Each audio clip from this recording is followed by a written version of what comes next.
para mais um vídeo do quadro Papo Consciência, temos a satisfação da presença da professora Dinamara Ferreira Costa, apresentando o trabalho Estresse Psicológico Experimental na resposta a testes quantitativos sensoriais em pacientes com disfunção temporomandibular.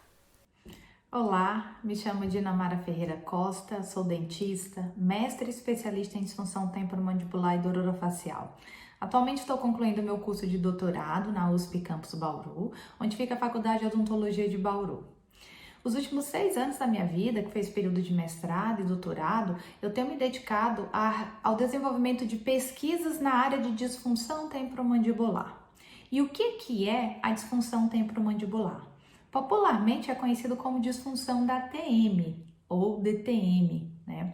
Então, essa condição é uma doença que ela afeta a articulação temporomandibular, que é a articulação da mandíbula, essa que fica aqui na frente do nosso ouvido, e ela afeta também os músculos da mastigação. E eu ressalto para você aqui 2 grandes músculos, grupos musculares que são importantes. A gente tem o masseter, que fica na lateral da face aqui, e tem o músculo temporal na lateral da cabeça.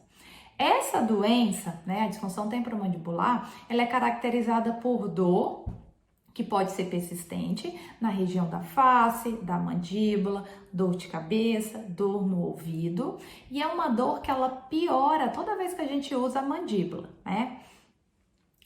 Uma outra característica dessa condição é que ela também pode causar travamentos na mandíbula, dificuldade em abrir, ou então desvios, né, quando a gente vai abrir a boca, além de também poder causar barulhos e estalos na articulação da mandíbula. Os pacientes que sofrem com essa condição, eles têm um comprometimento negativo da sua qualidade de vida, né? Já que essa doença, ela afeta atividades básicas do nosso dia a dia, como mastigar, falar ou até mesmo sorrir. Além disso, também pode gerar constrangimento social por conta dos barulhos ao mastigar. Então, às vezes você vai comer ali fora com os amigos e aí, durante o processo de alimentação, pode ocorrer esses sons, né, que podem ser audíveis para as pessoas que estão ali no seu entorno. Um outro impacto negativo que essa doença pode causar é o fato da dor ser persistente. Então, uma dor persistente, ela acaba sendo incômoda, ela gera estresse, ela pode atrapalhar a concentração, né? Então, ela gera ali vários fatores negativos. Hoje nós buscamos entender o que causa esse problema, né, a disfunção temporomandibular, e quais são os fatores que afetam essa condição a fim de melhorar as nossas opções de tratamento. Uma queixa muito comum na clínica, né, que a gente escuta, é os pacientes relatarem uma piora da dor ou uma piora da função mandibular após um evento estressante, né? E aí quem não vive sob estresse hoje em dia, né? Então é muito comum eles falarem que a dor piora, a dor fica mais intensa, né? Às vezes tem episódios de travamento também. Quando experienciam algum momento estressante, aí pode ser um desemprego, pode ser uma sobrecarga de trabalho, pode ser uma demanda das atividades ali do dia a dia, uma pressão que a pessoa está passando ali num determinado período da sua vida. Existem N fatores que são estressores no nosso dia a dia, né? Então, diante desse quadro, a gente fez a seguinte pergunta: como será que o estresse, né, ele impacta negativamente a disfunção temporomandibular? Como será que o estresse piora a dor dos pacientes que têm esse problema? Então, nós realizamos um estudo chamado Estresse Psicológico Experimental na resposta de testes quantitativos sensoriais em pacientes com disfunção temporomandibular. Esse trabalho foi publicado em 2018 em uma revista internacional. E traduzindo esse título, né, o que é que nós buscamos? Nós buscamos avaliar qual era o efeito de um estresse experimental, né, porque a gente desenvolveu isso em laboratório, na sensibilidade de indivíduos que tinham a disfunção temporomandibular. Esse trabalho foi desenvolvido na Faculdade de Odontologia de Bauru, né, e eu tive como colaboradores nesse trabalho Yuri Martins Costa, Henrique Miller Quevedo e o professor Leonardo Rigaud de Bom Jardim, e o orientador desse trabalho foi o professor Paulo Conte. Como foi o estudo? Então, esse estudo ele foi um estudo que a gente chama caso controle. Caso controle por quê? Porque tinha um grupo de pacientes, que era o grupo caso, né? Então, indivíduos com disfunção temporomandibular, e tinha um grupo controle, que eram indivíduos saudáveis, ou seja, sem a disfunção temporomandibular. Então, o grupo que tinha disfunção temporomandibular foi composto de 20 mulheres, né, que tinham esse problema e que tinham como queixa principal uma dor persistente no masseter, né, que é esse músculo aqui na região lateral do nosso rosto. Já o grupo controle foi composto de 20 mulheres sem nenhuma queixa de dor facial e sem nenhum outro problema de saúde.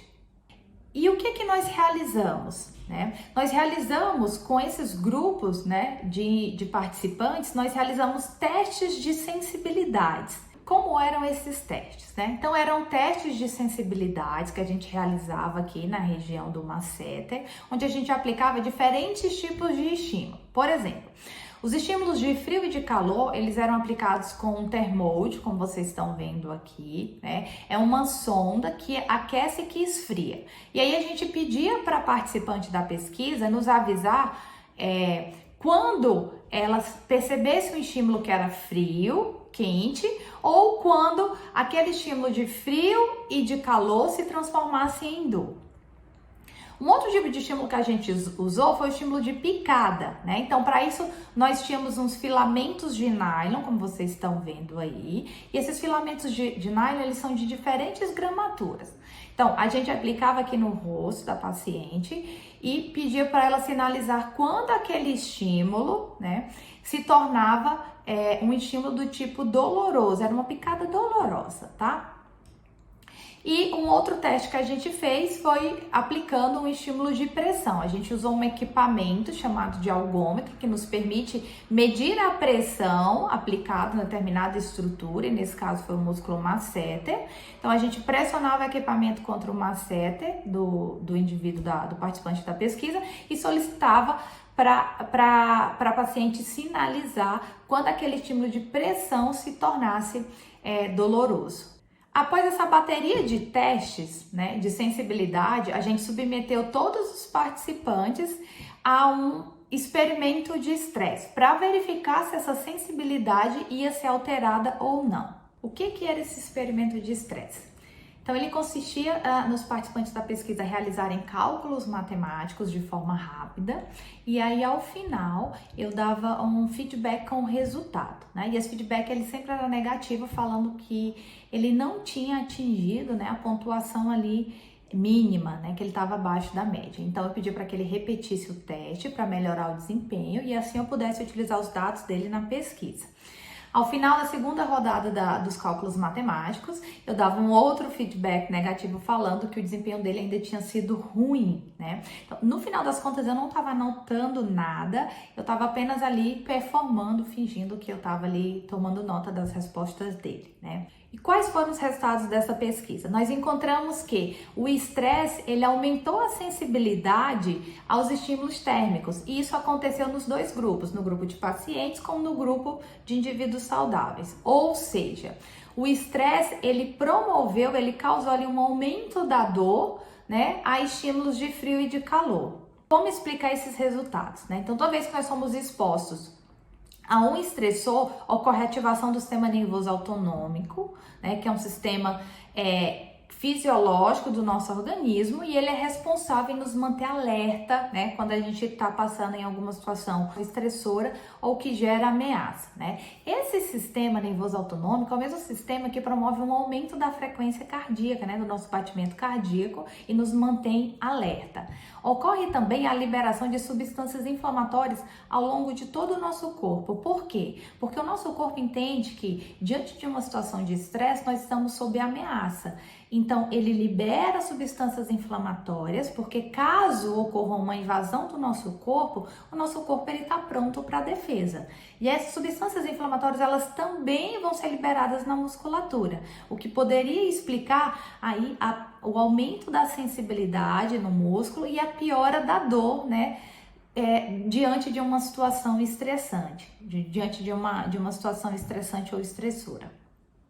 É importante falar que existem outros mecanismos, outros meios pelos quais o estresse, ele piora o quadro de dor, tá? Mas que esses meios não foram avaliados no nosso trabalho.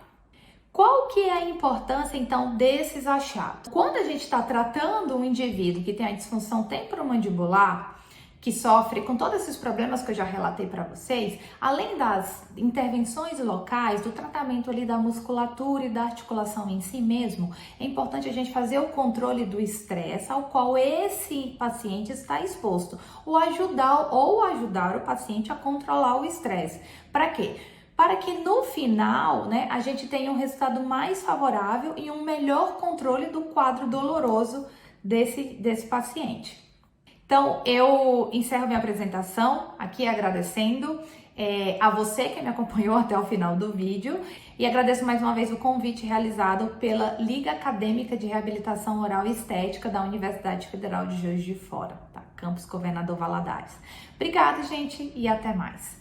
Muito obrigada, professora Dinamara. O vídeo foi esse, pessoal. Espero que vocês tenham gostado. Não se esqueçam de deixar o seu curtir, tanto no IGTV quanto no YouTube, e de seguir a Liga nas redes sociais.